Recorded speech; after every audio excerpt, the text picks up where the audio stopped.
L'œuvre normande des mères, créée en 1942 pour accueillir les femmes enceintes pendant la captivité de leurs époux, s'est ensuite ouverte aux filles mères. Dans les années 1970, elle se tourne vers les épouses et les compagnes victimes de violences. Puis en 1984, elle ouvre un centre d'urgence pour femmes battues. L'ouvrage intitulé « Droit de refuge pour les femmes et les enfants face aux violences conjugales et sociales » est issu d'une recherche participative centrée sur le travail théorique, clinique et éthique de l'équipe partageant le quotidien des mères et de leurs enfants. L'action socio-éducative déployée consiste à permettre aux femmes accueillies de passer de l'état de dénuement matériel et de désorganisation psychique extrême à une posture de sujet qui se reconstruit, revisite son histoire et réinvestit son parcours de vie. Mais, pour autant, l'équipe se refuse à opposer ou à hiérarchiser les intérêts des deux parents et ceux du mineur. Il faut même parfois protéger à la fois la femme victime de violence et l'enfant que celle-ci agresse. Il en va de même avec un père qui ne saurait être réduit à ses seuls comportements brutaux.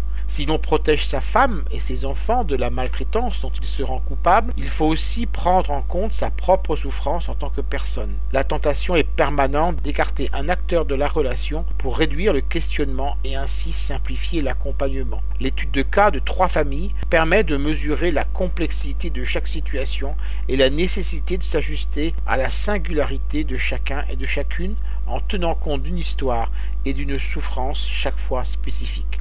La volonté de l'équipe est donc bien de ne pas choisir entre les uns ou les autres, mais de s'adresser de manière plurielle à une famille confrontée à une réalité remuante, abrupte et bigarrée. Je rappelle le titre de l'ouvrage que je viens de vous présenter, « Droit de refuge pour les femmes et les enfants face aux violences conjugales ».